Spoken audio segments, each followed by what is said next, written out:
A lot of people wonder what is the secret to growing a fast portfolio in property. And I will tell you the secret. It is finance. Finance is the key and one of the most important things that people somehow disregard when it comes to investing in property. My name is Thomas O'Regan. I'm a buyer's agent here in Australia, and over the last 3.5 years of me and my wife investing, we have got a 22 times cash on cash return on our investment. So what do I mean by that? I mean, when me and my wife started investing 3.5 years ago, we had $45,000. And I know what you're probably thinking if you're here in Australia with me. What the hell am I going to do with $45,000? I can't buy a property for $45,000. And the reality is, you are dead wrong. I'm helping people today buy properties with that exact figure. But anyways, back to the ROI, the cash on cash return. This is something that, when I say $45,000 that we initially invested, we've turned it into $1 million now over a 3.5 year period. And I want to explain to you guys how we do this. And the reality is, as I said at the start of the video, investing in property is a finance game. So it's about using other people's money to grow your wealth. Okay, so let me really just illustrate this to drive this one home. Let's just go two different case studies, right?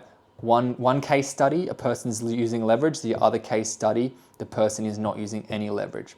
Case study one, person is buying $1 million property and they put in a 10% deposit, meaning $100,000 to buy that property. So they're into the property for $100,000 and they own it.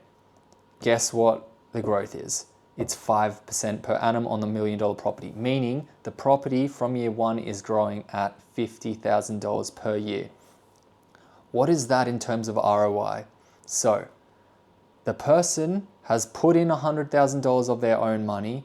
So the ROI in terms of capital growth is 50% ROI.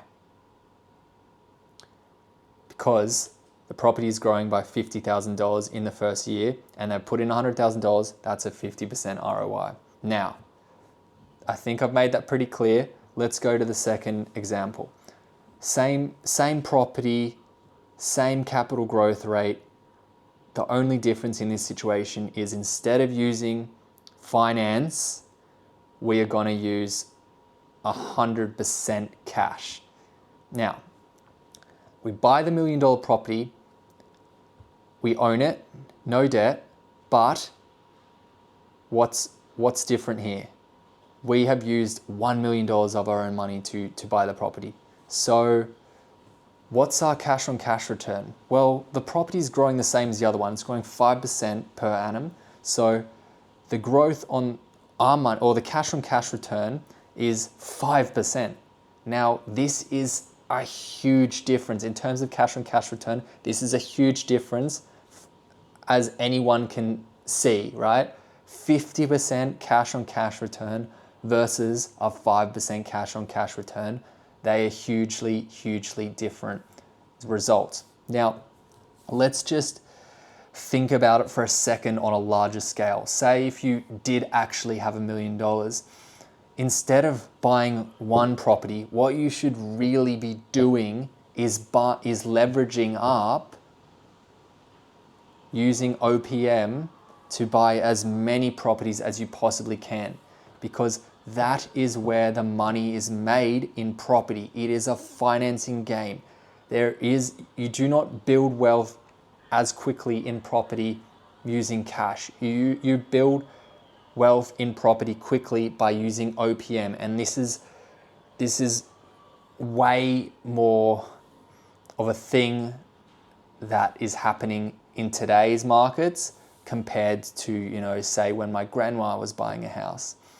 And I don't really want to get into like, what it was like 50 years ago versus now, but let me just have you guys know that these days in this market in 2025, investing in property is very much a finance game. And what I mean is it is very much a leverage game, and it is very much an other people's money game. What I mean is that using OPM, using as much leverage, as much of other people's money to invest in property is the way that the game's played today.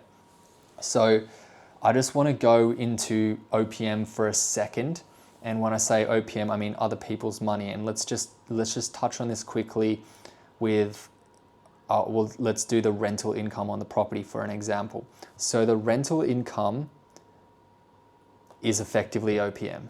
Okay, so if you were a mum and dad and you want to buy a home to live in, the person who is going to pay the debt on that home is you.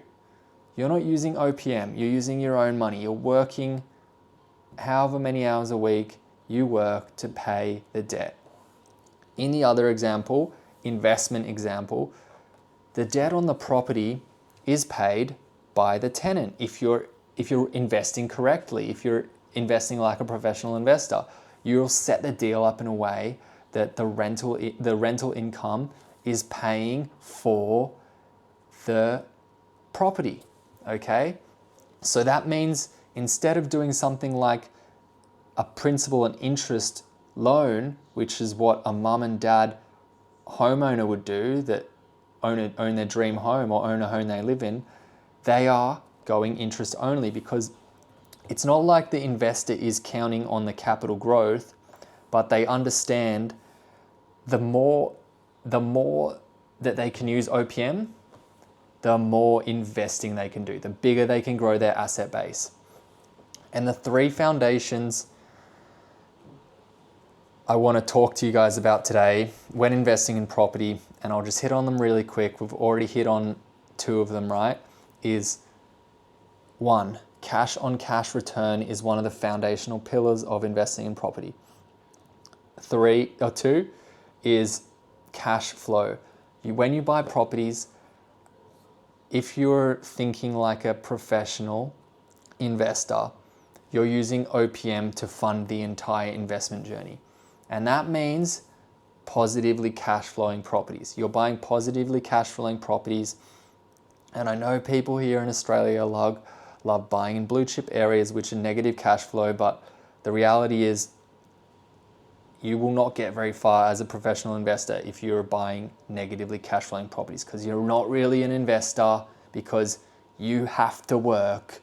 If you're buying negatively cash flowing properties, you have to work to pay for your investment journey. So if you're a professional investor, shouldn't OPM pay for your investments?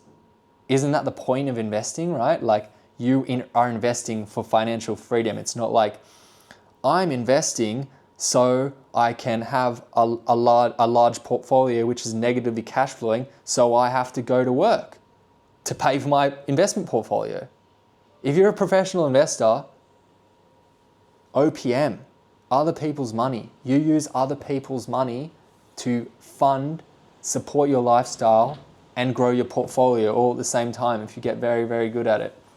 Okay, so that's something that is hugely different between the mindset of a professional investor and the mindset of an everyday mum and dad investor. The third pillar of investing is capital growth. Now, so some people just go capital growth, and the portfolio as a whole, it needs to have all these things. It needs to have all these things in it for you to be a successful investor. You need to be thinking about the cash on cash return. How quickly am I going to get my cash back? Cash flow, it needs to cash flow positive, and it needs to have capital growth. Now, the reality is most people don't know how to find these deals. They don't think they exist, and let me tell you, they exist. They exist, and they are way, way, way more affordable than you think. But that's sort of what I do. That's what I focus on. I focus and help people build out property portfolios. I make these videos to help educate people on investing in property here in Australia. Honestly, investing in property changed my life. I used to be a chef. I was making 60K a year, and I drastically changed the trajectory of my life through investing in property. And I just make these videos to hopefully help anyone that is ready to make that mindset shift do the same. You don't need to work 40 hours a week for the rest of your life in a job that you don't like. Okay. Now I did enjoy being a chef when I was a chef for a period of time, for the majority of my career, but I got to the point where I didn't want to do it anymore. Okay, so even if you do like your job, like, isn't it a good idea to create yourself and give yourself options through investing in property to have the choice to say, you know what, I can actually still work. Like, you know, I love this job and I want to keep working, but one day I might not. So you want to give yourself that option, that choice to financially be free and leave that job if you ever don't feel like doing it anymore. Anyway, guys, the point of this video was to help you understand that property investing is a finance game, and cash on cash returns, like good cash on cash returns, play like a fundamental part on getting a good cash on cash return is by absolutely understanding the finance situation, the finance part of investing in property. Now, as I said at the start of the video, me and my wife have got a 22 times cash on cash return in the last 3.5 years. And if you guys want to get an idea of how we did that, then just comment cash on cash return below, and I'll go into more detail on how to get a very, very quick cash on cash return. Cheers, guys. Bye.